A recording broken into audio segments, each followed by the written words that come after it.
to the Human Values Podcast. I am your host for today, and my name is Andrea. I'm so happy to be here with you, and thank you for listening to our very first episode. Woo! Woo, woo, woo. Yay! I'm really excited to share this moment with you. It's definitely a first for all of us, so thank you for joining us in this journey. And we're going to say hi to our co-hosts. First off, we have Sola. Hi, Sola. Hello, how are you? Pretty good. Then we have Victoria. Hey there, how's it going? That's Victoria's usual voice. You will recognize her. And then we have Melody over here. Hello, hello. Hello. And last but not least, Javier. Hi. And you can always say hi to us like that. Hi. Hi. All right. Before we get started, we have our section of bits and bops. Bits and bops and bits and bops and bits and Bits and bops and bits. and bops. Exactly. And this part is where you sing bits and bops, but also you can learn about any details from our podcast, any news, any new things that we have for you. This is the time where we tell you. So for this first episode, we want to let you know that you can follow us on social media. You can find us as Human Values Club on Instagram, Facebook, Twitter, and YouTube. And this podcast will be on YouTube. Also, if you want to send us any fan mail, if you want to let us know what you thought about this first episode or any other message, you can email us to humanvaluesclub@gmail.com. So humanvaluesclub@gmail.com. Why don't we introduce ourselves and just say how we're feeling, any funny thing you had for today. So let's start off with Queen Melody over here. How are you doing? I'm good. I'm tired because it's been a long week. School is keeping me busy. Yeah, and my week has been good. Life is good. I don't think I can complain about anything. So I'm happy to be here with all of you wonderful humans. I'm really excited about this work. And yeah. We're really happy to have you, and this is the cool thing of doing this with your friends. You get to see them and talk and share all this good stuff with you. So how are you doing, Victoria? Hi. I'm doing pretty well. It has also been a kind of a busy and stressful week over here. But today has been, I think, just like gearing up for right now and gearing up for this magical time that we're going to spend together. I've been kind of in one of those like daydreamy moods. You know how you have one of those days where you're like, your mind's kind of wandering, but it's like not in a stressful way. It's almost kind of like meditative as you're like going through your day, kind of like thinking about things. And I was really daydreaming a lot about Joni Mitchell's Blue album. So my God. I love that album. And I was thinking about it a lot today. So if you need something new to listen to, definitely recommend that one.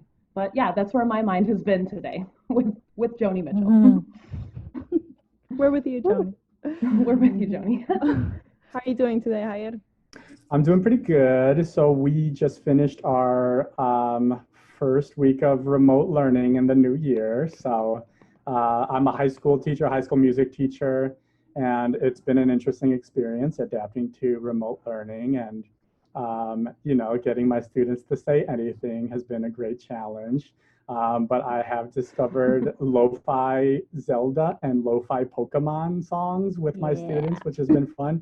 And I had just the best time tuning a violin through Google Meets today. So that was awesome. Sola, how's your day? Good. The dreary grayness is getting to me a little bit, but I took my puppy. I just got a new puppy, a quarantine dog, like so many others. And I took her to the park, and she's ridiculous and hilarious. And then I get to do this, so I'm just really grateful and happy about that. Awesome. So that's all of us. Maybe we can see a little bit of more of ourselves. I can start. If you didn't hear, my name is Andrea. And I was born in Costa Rica. I've been playing the violin since I was 12 years old. I studied violin in Costa Rica, then got a scholarship to study here in the United States, in Chicago. And since then, I've just been playing, teaching, and now I work for an after-school orchestra program and doing all the things with the Human Values Club. So we have other teachers here. Are we all teachers? Wow, we're all teachers. Victoria, you want to tell us about your teaching life? Yeah, totally. So I am also a violinist by trade, I guess, but a wanting to be a trombonist as well. So, but I mostly teach strings. Teaching middle school strings is my favorite. So also teach with an after school program, 4th through 8th grade strings. I teach general music as well with a couple different programs. And yeah, I went to school for music education. So sometimes I think of myself as like an educator before a musician, but then once you start getting into the label things, then you're like, but you want to be a little bit of everything. So yeah, anytime anyone wants to talk about teaching things, that's what I love to talk about, what I love to do. Teach. Yeah, it's awesome. Teaching music and Melody, to what are you doing with music? So my name is Melody. I'm from St. Lucia. If nobody knows where that is, it's a place that exists. I swear I didn't make it up. It's a little island closer to South America. It's really a great place to be right now, away from the troubles of the world in regards to COVID. So if you're thinking of taking a vacation, St. Lucia is the place. Yeah, I'm here in Chicago to study music. I would say that I don't know exactly what I want to do in terms of a career path, but I just really love music. I love playing music with people. I love diving into why things work harmonically, and I love finding new music and listening to old music. And I'm also just really passionate about the idea of community and connection, and I think that's something that I didn't really have growing up, and it's something that I've found slowly in my adult life. And I've found people who care about me outside of my family, and that's huge. And I think we all need community, whether that's like 5 really great friends or 12 people or an organization. And I think that's something that I just want to dive deeper into, how we can be more intentional about that in our lives, and kind of trying to figure out how to tie that into my love for music. Like, how can we tie community into not just music, but the arts, whether that's dance or sculpting. Yeah, that's me. Oh, and I also love playing volleyball. Really? I really want to learn like native dances from Africa. Like, that's something I'm interested in. I did a class once, and I kind of want to go deeper into that. So, yeah, that's me. That's Queen M for you. Who wants to go next? I know Javier and Sola are fighting for the mic. I guess it's Sola. Hello. There was an alarm actually going on in my phone, and my phone. Wow, alarm was going off on my phone in my house, so I was waiting. Oh no. But hello, yeah. So I am not a teacher straight ahead, but I am somebody who really understands the value of arts education and inclusivity. You know, when I was going to music school, I was the only woman in my class. And I graduated from the Oberlin Conservatory, and I was the first Black woman to do that with a degree in music composition, which in the year 2009 is insane that I was the first. And so with all those trials and tribulations, I was like, you know what, like equity and inclusion in the arts, like this is just my passion. So I, found my way to different arts nonprofits who are working with bringing kids from all different backgrounds into the fold. So that's where I kind of fit in with all of this. So I love teachers. I'm not like the best teacher, but I really love advocating and creating that space. So yeah. Wow, awesome. Javier, go ahead. All right, gotta It's follow all Sola on you. that one. No, thank you, Sola, for paving the way. Jumping on that. I would say when I first got into music was when I discovered Jimi Hendrix, and then a little later Carlos Santana, and I was like, I don't know what that is, but I want that. And so very shortly started playing guitar and got into all that 70s rock and roll music. And I think very early on got into this like very rebellious spirit of like fight the power, and like, you know, it's like we need to fight for the liberation of people. And that's definitely something that stayed with me. And I was like, Mom, I want to be a rock star. And Mom was just like, why don't you get your teaching degree, and then you can, you know, while you're waiting for your career to take off. So like, thanks, Mom, you saved me. Be a rock star teacher. There you go. Now I'm a rock star teacher. Yeah, so I played a lot of guitar growing up, and then got into playing cello in orchestra in Chicago public schools. And then kept going into college, and kind of when I came in contact with, and we'll probably spend some more time in this or another podcast talking about El Sistema, but that was kind of when I continued and saw the connection of music in terms of, or just the arts in general, arts serving humanity, and how the arts can be a vehicle for the liberation of all people. So, you know, continuing with that, it's a main goal of the Human Values Club. And I'm just like so happy that we can have this conversation and share it, because I feel like we've had so many great conversations, but I just want to share all the goodness and wisdom that this group has with the people out there. So yeah, super excited to get started. Share the love. And Javier, you touched on you probably heard it at the beginning of our podcast, but just to reiterate that we are a group spreading humanity through education, conversation, and self-reflection. And you said the key word of in the pursuit of liberation of all people. And that's really important for us. We all do it in different ways. And that's the beautiful thing of it, that we need perspectives and the voices of many different people to get there. And so the different ways that we do it contributes to like the liberation be true and be like sincere and authentic. So yeah, thank you for all your voices here, but also everyone listening and everyone who might be in this podcast at some point.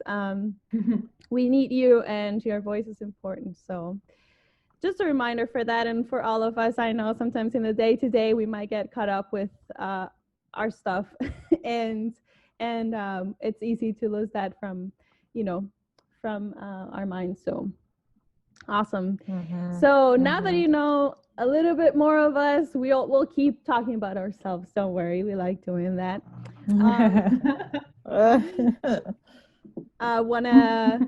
This is called the Human Values Podcast. We want to tell you a little bit about what is human values, although I'm pretty sure you kind of get an idea and what that means for us. So we'll just go up to Melody, who has some questions for us. Drum roll. She will share some questions for us, and we'll just say whatever comes up. So, all right. Take us up. Right, everyone. I'm super excited to dive into this conversation, because I think it's an important conversation to have. And if we look at the idea of human values, we're all human beings. And so we all should have this conversation and be seen and heard. And going back to that, we all have a voice, and that voice matters. And so my first question for everyone here and our listeners, if you're listening, definitely think about this. As you learn about human values, what inspires you to do human values work? Maybe I can point that question to Javier, because you talked a little bit about the liberation of all people. And so tell us a little bit more about what inspires you to dive into this work. Yes. Wow, big question. Growing up, having this big connection to specifically rock and roll music, and learning, how people have struggled. If you you hear these messages in music, in rock music, in hip hop music, and we hear this. I think it was Nina Simone said the job of the artist is to reflect their times and their environments. And so I think that probably part of our connection to music has helped us to know the truth of people's experiences and just to see the systematic injustices that are very real in our world. And I think that it is very, very difficult to like even know where to begin. Like, how do I even begin to address these issues? And I think it begins with addressing the issues within yourself, and then extending that same learning to your community. So it was honestly a really difficult. It's been a really difficult time this summer, you know, with the murder of George Floyd and all of the protests that have continued, Black Lives Matter protests that had been going on, but continued in a real way in the midst of the pandemic. And it was just a really hard time. And I felt myself just growing very angry this summer. And I eventually, thankfully, through teachers, both the teacher within myself and teachers outside of myself. And it's just funny because I have a speech that I wrote, and you can find a video of this on Human Values Club at youtube.com. That's not the URL, just search Human Values Club. But nice. But it was all about coming back to our humanity, because when I was getting angry, I was kind of like slipping into that place of hate, which all hate is fear and despair and all of these negative emotions that we are just assaulted with. So what I tried to step back and go towards is humanity, reclaiming my humanity and not giving into the hate, but seeing the humanity in myself, seeing the humanity in others, which is really hard to do, especially if you're looking at oppressors, but remembering that the oppressors also need to be saved from their hate and liberated from their hate, which, you know, we've had conversations about that, and that's really, really hard. But I think that is the best thing. And what I kind of say, why am I inspired to continue this? Because the systems of oppression are so ever present. The solution to that oppression must also be ever present. So it's like a Human Values is a little radio signal that we're putting out into the world. And we just want to keep putting that signal and gather people together in the spirit of humanity and just see where that takes us. Yeah, that's really amazing. You talked a little bit about the oppressors also have to be freed from their hate. And I thought of in one of my classes, it's an intercultural communications class, and we watched this very jarring documentary about white supremacy and all these. It was about this young lady she's a Muslim, and she was trying to see the side of her enemies. So she was intentionally seeking out these people who were leading like Nazi groups and all kinds of scary stuff that I'm not familiar with. And she was having conversations with them and spending time with them, and being very patient with them and asking them really hard questions, but kind of seeing them for the human beings that they were, like spending time with them like they're her friends. And in the end, the stories that they told, a lot of them just like their dad was abusive, or they didn't feel like they belonged. And I just thought of the idea that we're all angry or hurt or traumatized or going through some kind of pain that's causing us to lash out in whatever way. But in the end, because she became friends with these people, they started to question their motives. And she would ask questions like, well, you know, your actions will lead to so-and-so, and this will affect me. How do you feel about that? And then they would say, well, I don't want you to get hurt because you're my friend. And it just goes to show that, well, there are other people out there who are just like me, and you're hurting, but you don't know them. So yeah, I really, you said that, and I thought about that. That's really powerful. Victoria, tell us a little bit about what inspires you to to do Human Values Week?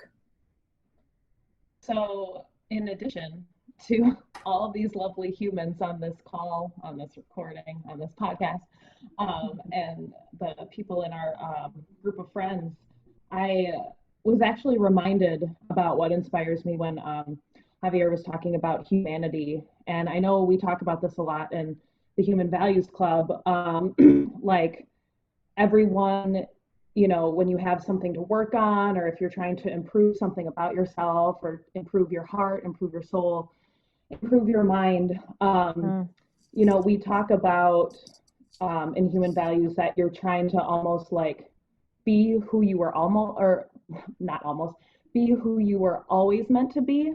So I think we're, you know, we're all human beings, and we're all kind of meant to be like, you know, open and loving and passionate and like caring for one another. But people, either from, you know, the way they were brought up or their situation or their experiences, a lot of that gets covered up and pushed down, or you know, blown across the sea, or you know, what, however you want to put it. And I think that just like that, like simple statement of like being who you were always meant to be, inspires me to do that, and to also help other people do that. And it's hard sometimes, because it's really easy to lose patience. It's really easy to feel some anger wash over you that you've had built up, or you know, your immediate reaction to someone saying something to you, you know, you might be on the defense and just like, you know, untrustworthy. But that's something that's, you know, not who you really are. Who you really are is beautiful. Who you really are is a human being who just wants to experience happiness, experience earth, experience music, experience art.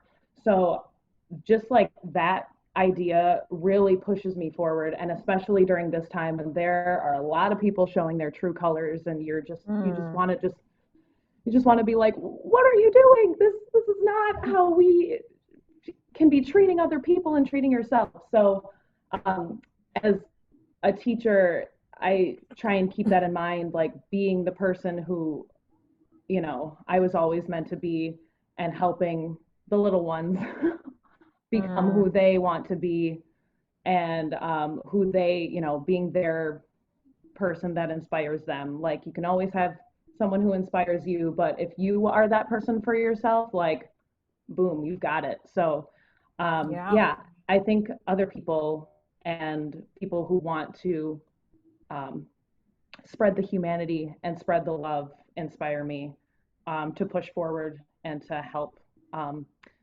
the students and kids and the youth push forward too. So yeah. Okay. Tears out loud. Crying in my coffee. Can you tell us a little bit, Victoria, about, you know, children, and how, I don't know, I remember being a child, and I had, the only thing I cared about was just eating, coming home to play after school. And if I did get sad about something and I cried, like 5 minutes later, I was fine. And to me, like, there's just this genuine, pure energy about kids that we lose as we grow up and we become adults. Ew. Oh no, what is that? What's an adult? Yeah.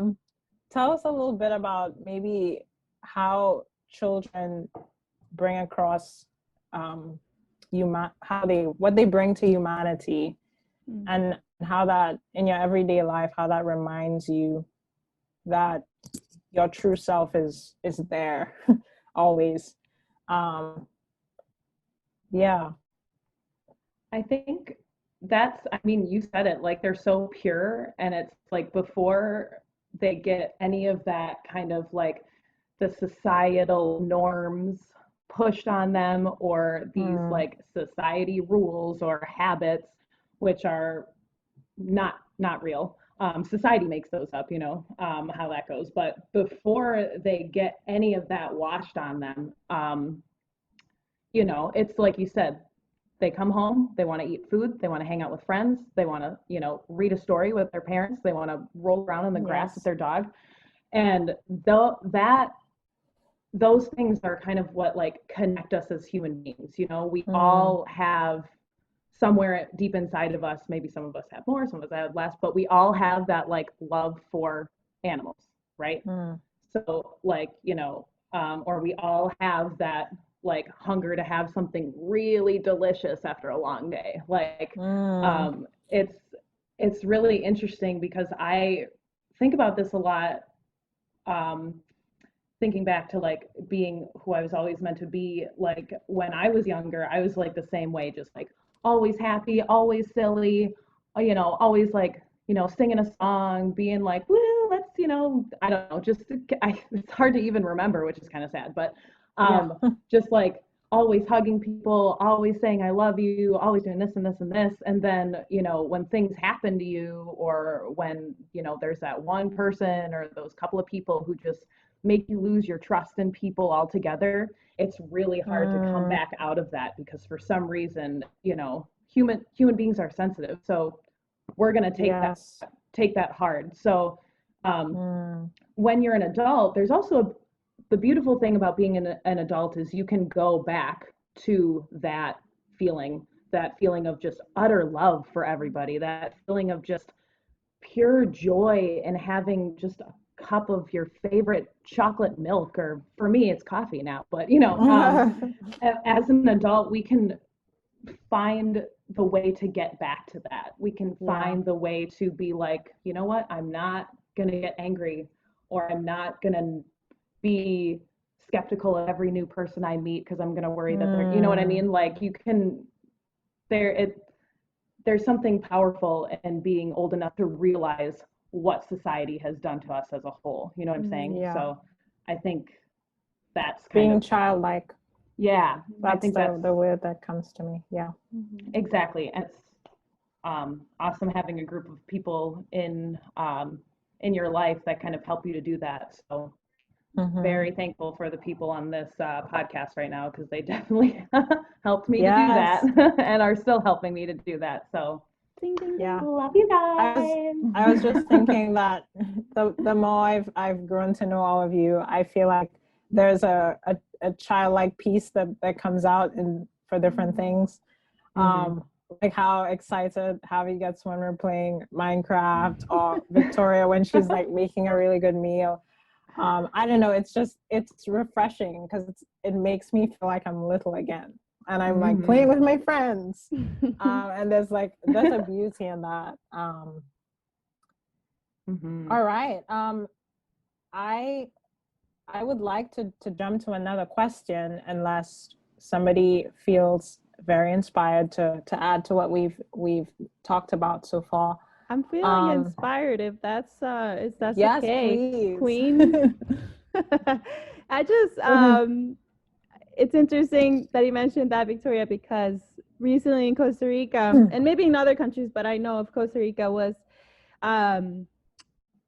also, disclaimer, when I speak I might do some Spanglish, so if you speak Spanish, you'll enjoy this part, but sometimes I don't remember words in English, so you'll get some Spanglish. But it's called Dia del Niño, so like the day of the child. And so basically it's a day where we celebrate the child, and it looks like in kindergarten or in school having like a party, and then some people give gifts to their kids and stuff like that. And so I follow this psychologist on Instagram, and she wrote in a post like, what if we celebrate la adultez? So like, what if we celebrate being adults? And like how you're saying, we always associate our childhood to joy. I mean, in general, right? Some of our childhoods might have been traumatic, or not a lot of joy. But when we think about childhood, when we think about a child, we think of joy, of freedom, all those things that you said, right? And so I thought it was interesting because, I always think of an adult as like, okay, like she mentioned, like a responsibility, like non-joy. And when we are joyful is when we go back, right? When we go back to being child, like which can bring us joy. But what I got from her is like we have the beautiful thing about adultness. I don't know what's the word, is to enjoy the freedom that we have, and more so like the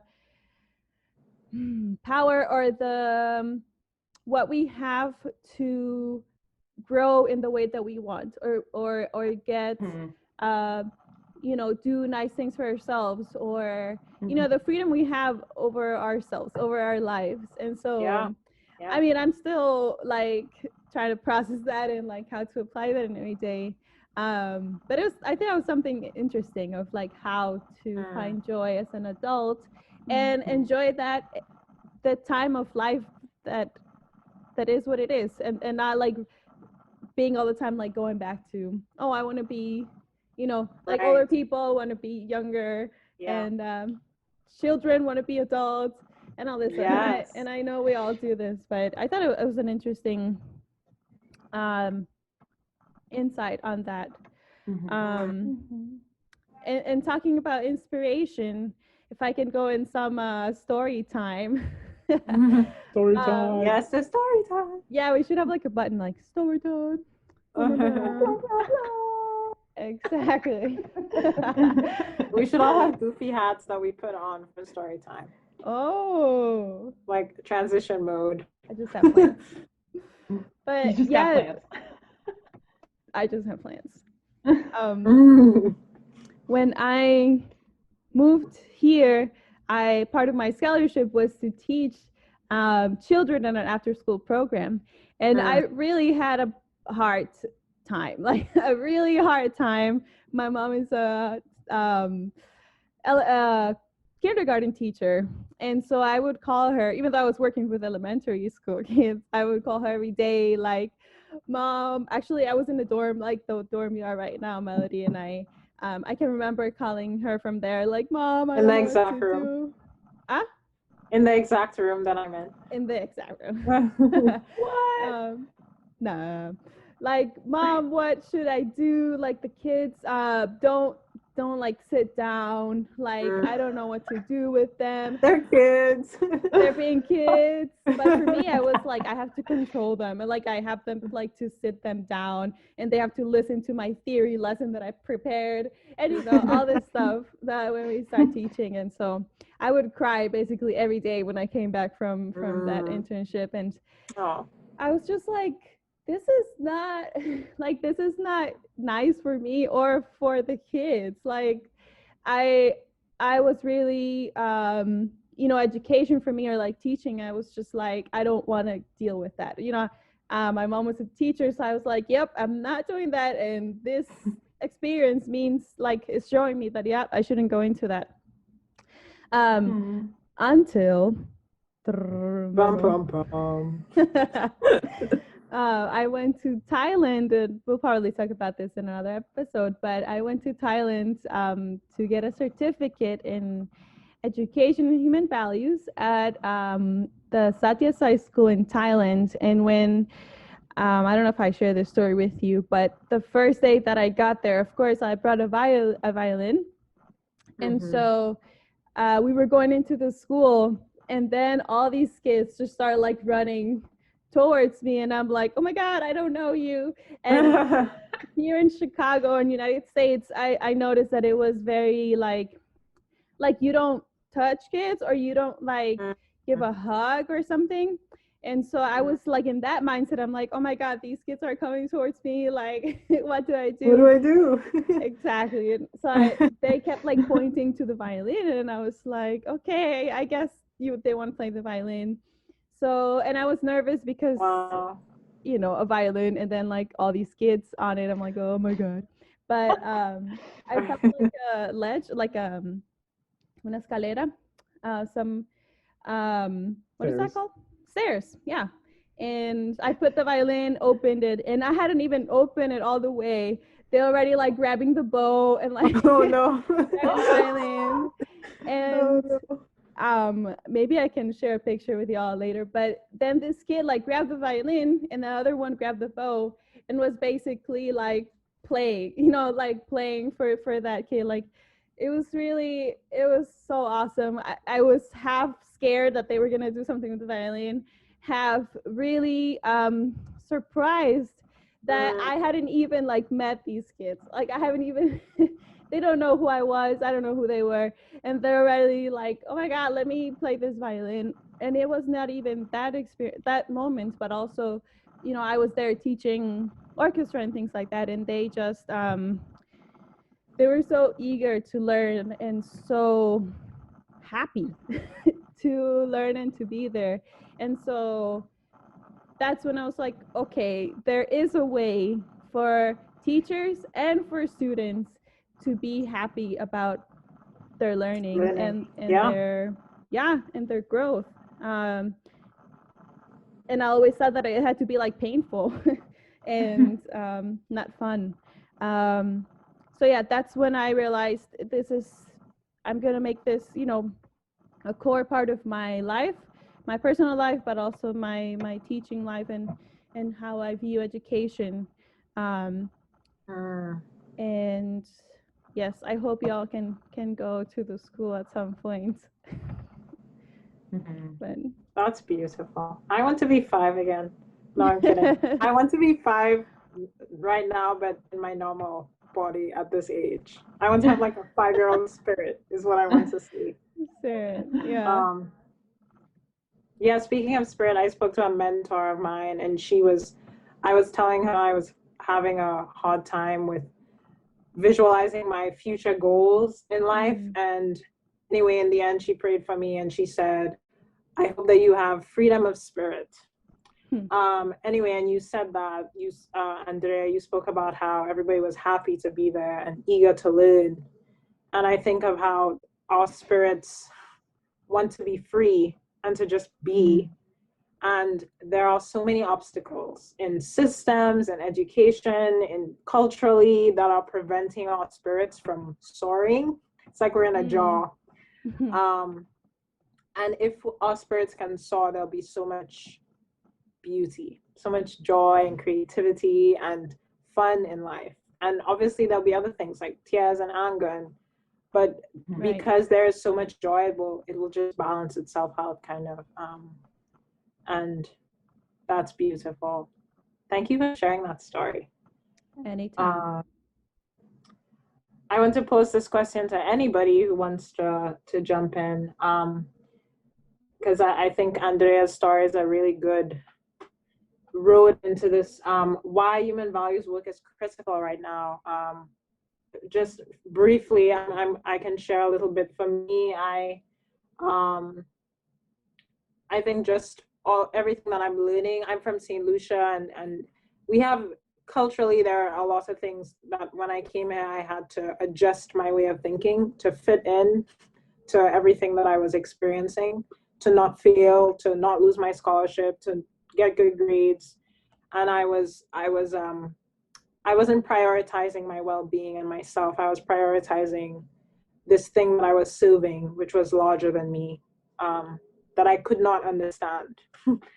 And I think everything that's going on right now in regards to racial issues and what's happening in the news and politically, I think just because I'm learning about it, I'm finding language for my experiences.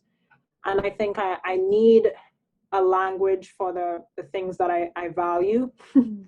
I need and I think human values gives me that language. So when somebody talks at me with hatred, for example, I can speak to them with love. Like I have something to say that will turn that anger into compassion instead of responding with anger. And so I think for me, this work is important because there's so much that we're working against, that we need something that can, something that supports and holds us together, and something that we can use as a gift, not a weapon, but a gift, to go out into the world that's crazy. The world is crazy, guys. It's falling apart.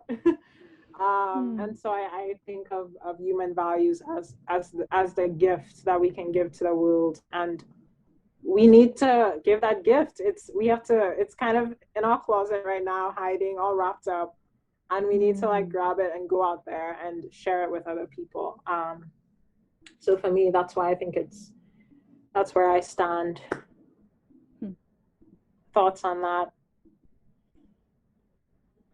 I mean, gosh, you said it so well. I mean, everything you've all been saying is like there's nothing else to add, but just to kind of echo what you said, Melody, I just feel like our lives depend on it right now, you know, literally.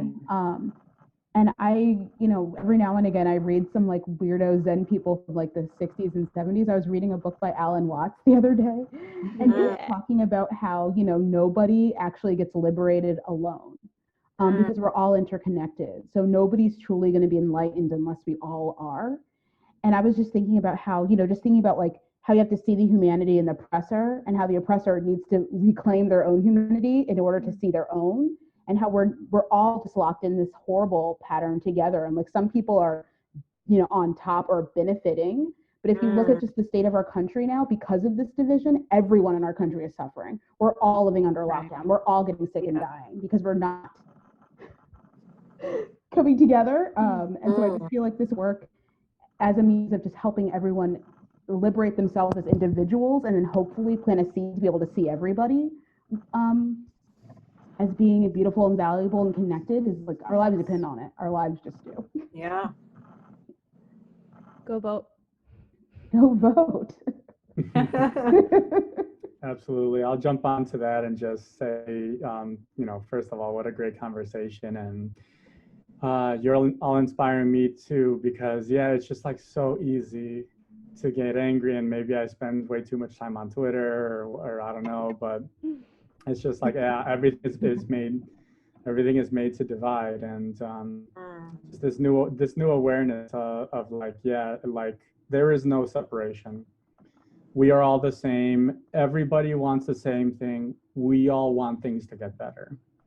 And I just think that there's just something so special about human values education that makes us look inward, because it's so easy, right, to look outward and to blame other people, but it really starts with looking inward and seeing the goodness in you, and then seeing maybe the things that you've been doing that you know, you've been subconsciously turning your back on your own humanity.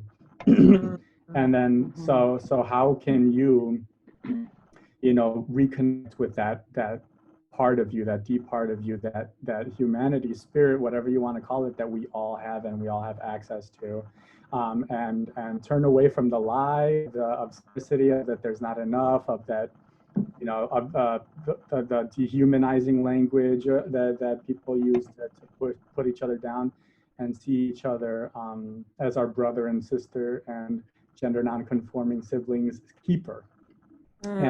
And I think that that's the thing about human values. It forces us to say everyone has good in them.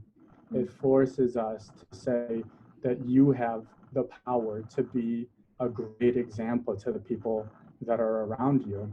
And again, if the oppression is systematic, then our expression of these human values must also be systematic. So, you know, we have, and we can get into this more, but we have our 5 core universal human values. They're called universal human values because every culture, religion, creed, country, community has their own version of them, but we call them love, truth, peace, nonviolence, and right action. And so whenever we're practicing human values, it's this awareness that we all have those in us already, right? But they may be dormant, like Victoria was saying, because of all of the layers of just garbage that the world pours onto you. And it's about not just thinking about, talking about, or doing the human values, but it is about being the human values. And through these human values and the teaching techniques that we'll go into in the future, it's just like inspiring the values to come out of you. And I think that's what's really critical and different about human values. It's not, let me teach you some human values. No, it's not. It's not. It's the human values. Listen here. Listen here, I'm going to teach you some human values. No, the human values are already in you. And we're just going to dedicate ourselves to systematically, maybe that's not a great word, but consistently doing activities intentionally. Thank you. Doing activities, like the Minecraft Twitch streams, like the podcast, like the practice guides, doing all these things that are going to inspire the values to come out and be expressed by the people. So if you're listening to this, great conversation with these amazing people, and you feel the chills and you're feeling inspired, just know that the human values that are in you are being activated and resonated, and join the club because we all need to be in this together.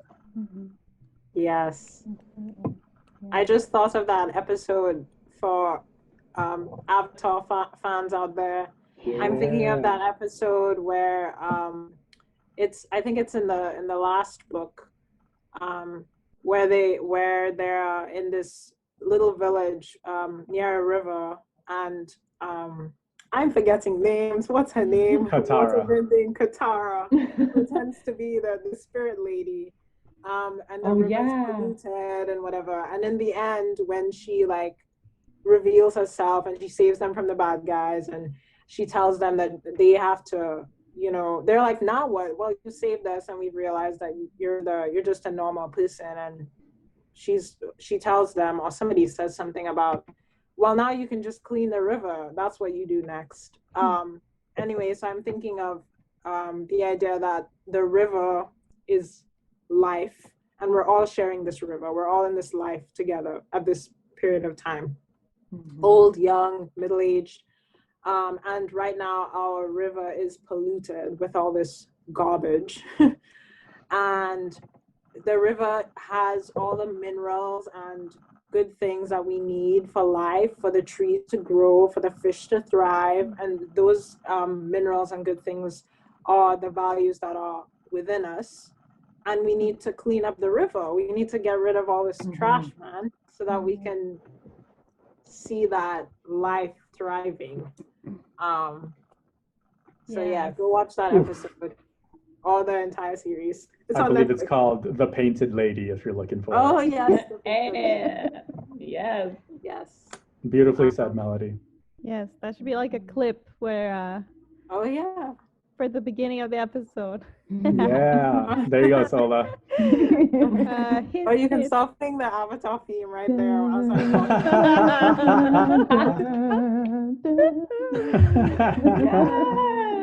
God.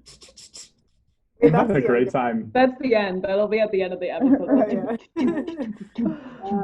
Amazing. That was kind of my last question for us. I think I skipped the first one, which was, why are you here? And what brought you to this group? I should have started with that, but I skipped that on my notes when I looked over. So if you want to talk about that, then great. And if not, we can maybe move into the next segment for our episode. I think we all can actually hit on that in our own way. Yeah. Great. I just will jump in and just reiterate something that's been said, is that we need community. And I hope I get her name right, but Bernice King, Dr. Martin Luther King's daughter, following her on Twitter recently, and she's just amazing, being a proponent of nonviolent resistance. And she talks about a beloved community, which was something that Dr. King talked about, of just like striving to have this community of people that really take care of each other and fulfill that dream that he did have. And we can all do this inner work, and then like was said, like Sola said, and we can kind of like get to a point of liberation on our own. But if we're not extending that to the others around us through our example, or through building community and giving people a place to share their voice, then that's a very selfish way to handle liberation. It belongs to everyone. And so part of the reason that I think all of us has worked so hard to build this community is because, well, frankly, we need each other. And like, I was having a hard summer and was inspired by Sola, and you know how Melody came to know American academia and you know like college, and didn't find the community you wanted, but we were able to find a community here. And then now the next step with this podcast is really to extend this community to all of our listeners, and to really feel like you belong somewhere. And I just want to invite you, if you're feeling lonely, if this work is daunting, as inner work is, this work is painful, it's taken one step forward and 5 steps back, and trying to keep going again.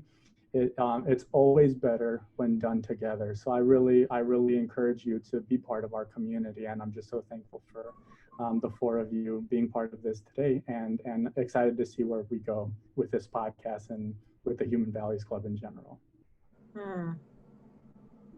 Yes, if I can jump from there.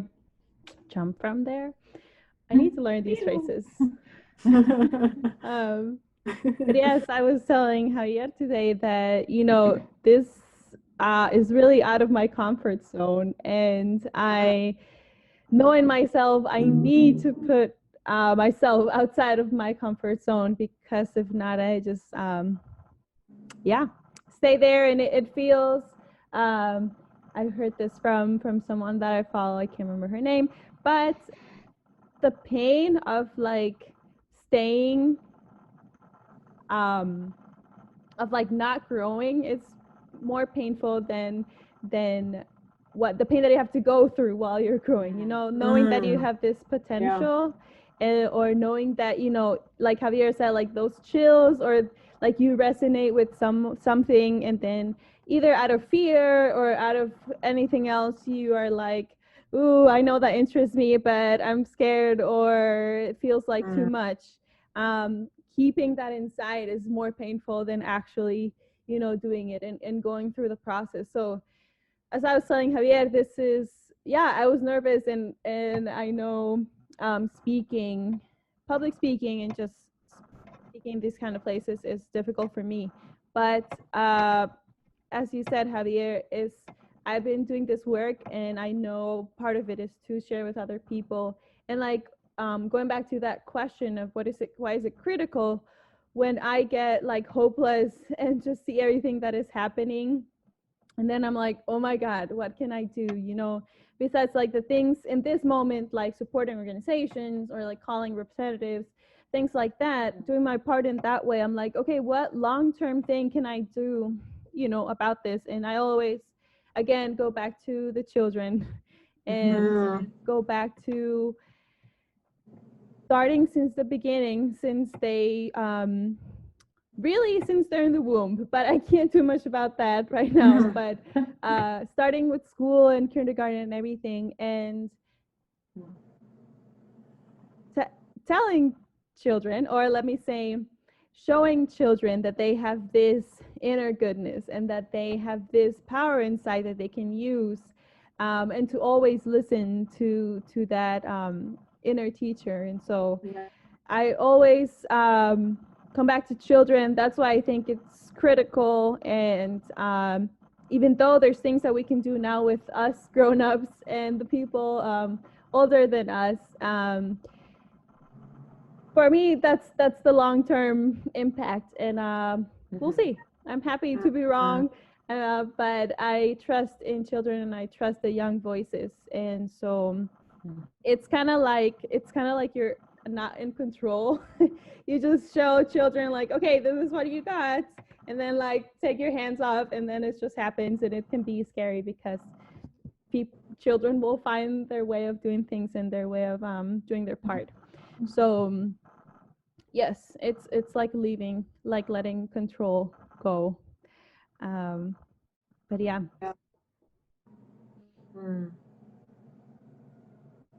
I feel like the whole subject of children could be its own podcast. Oh There's yeah, just so many absolutely. spiritual. They're just such like little nuggets of spiritual inspiration. And I've just been thinking so much about how like my family's Nigerian, and they have this idea that, like, you know, both the very, very old and the very, very young are the most enlightened. And it's the idea that the young, because they just came out of the spirit world, like they're still very connected, they're still very one with everything, like their experiences, everything's right here. But you go through life as an adult and you like get all this shit stacked on top of you, right? But then you're very, very wise when you're old because you've learned the value of that like raw, amazing spirit that you had when you were a kid, and you learn to shed the stuff and then become very wise again. And like, oh man, I could just talk, like kids, yes, I could just talk about them forever. Yeah, I don't know. Values kindergarten. Right. Yeah, I foresee us having amazing topics to share in future episodes of the podcast. Oh yeah. I mean, Whitney said it. We believe the children are our future. Teach them well and let them lead the way. That's sweet.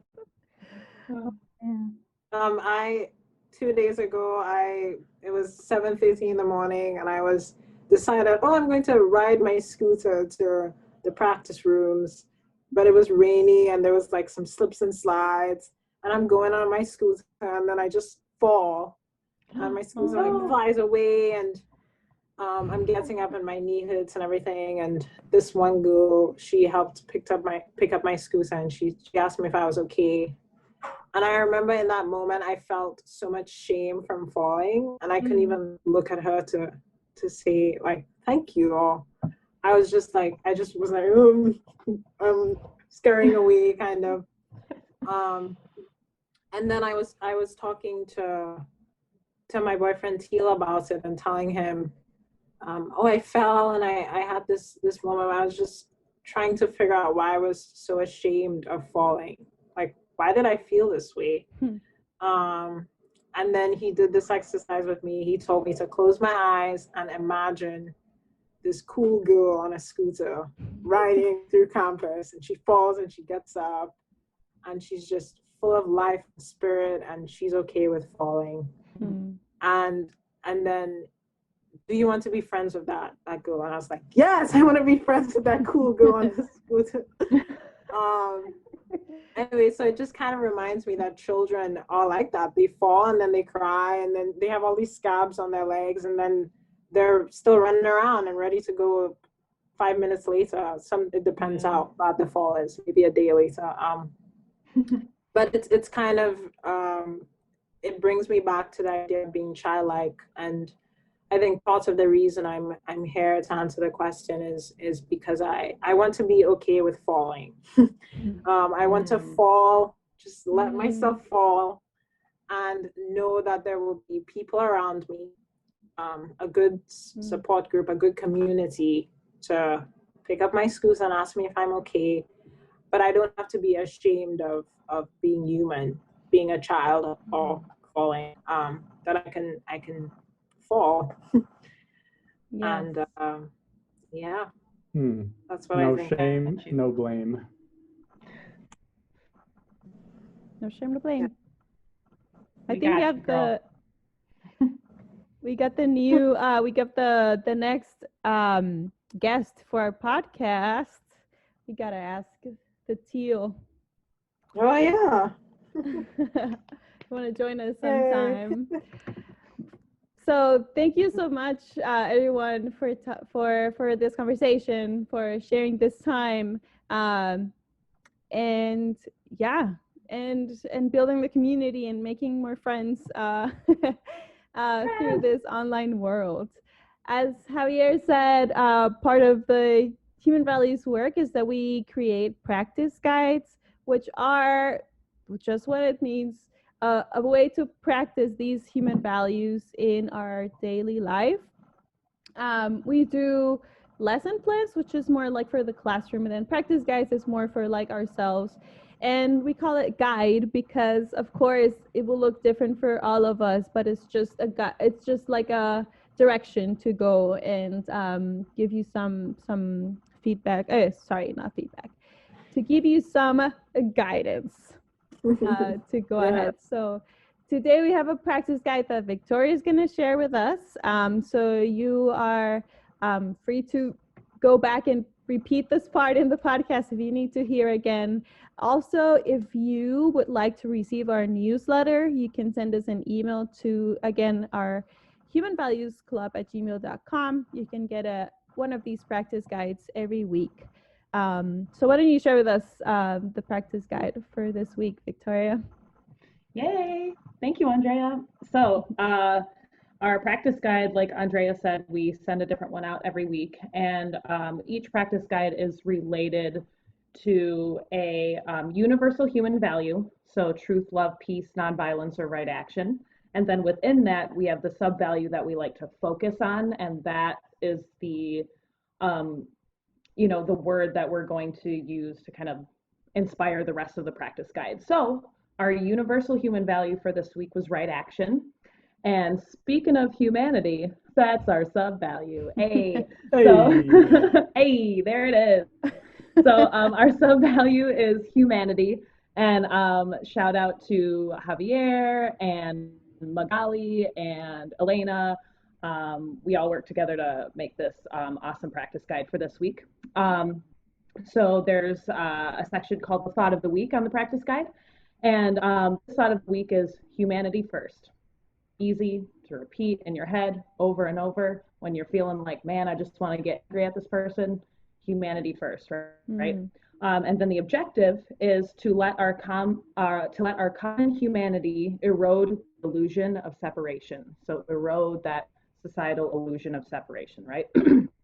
We look inside and reconnect with our own humanity and see the humanity in all other people and beings in the world. Beautiful. I think Javier wrote that one, if I'm not mistaken. Collaboration between myself and Elena. Shout out to Elena. Yes, awesome. That says it right there. We look inside and reconnect with everyone, with our own humanity and with everyone else's. We have a couple different sections as well. We have our silent sitting or meditation or breathing. And then we also have a song that we pick, a story that we pick. The song this week, I just have to say, it's In the End by the Cranberries. So yes, Cranberries. And then I'd like to share the activity and the action step as well, because I think those are super important for this week. So the activity is when you find yourself losing connection with others, think about all of the ways that every human being is similar. Humans feel love, are passionate, seek happiness. We are all connected and more similar than we realize.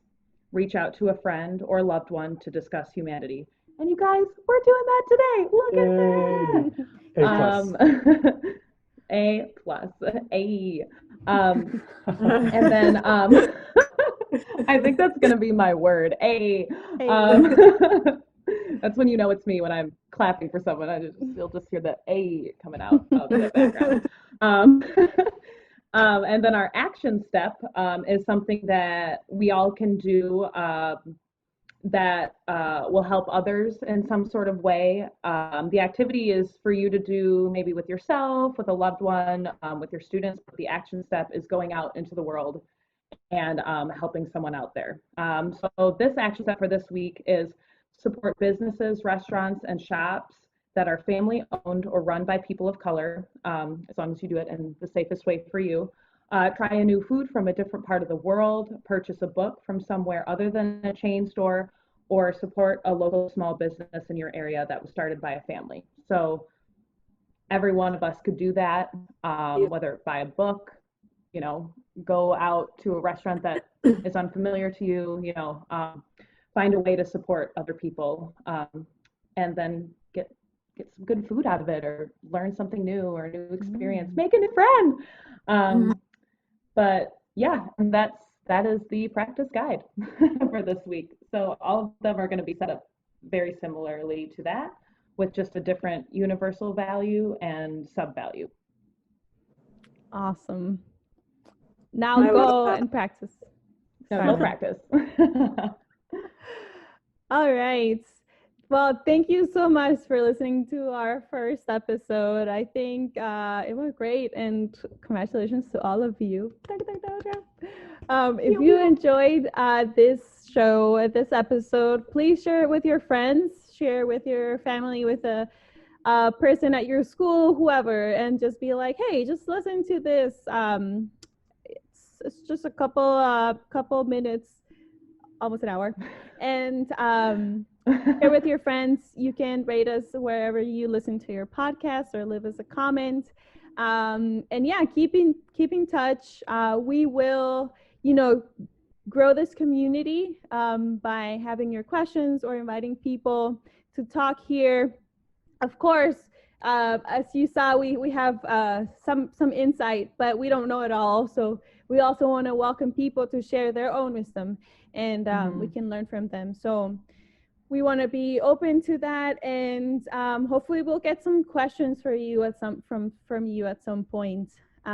Just share how you're feeling, what you're thinking. So I had a great time, and love yourself, love the world. That's our motto. Love yourself, love the world, and see you next time. Bye. Bye. Bye.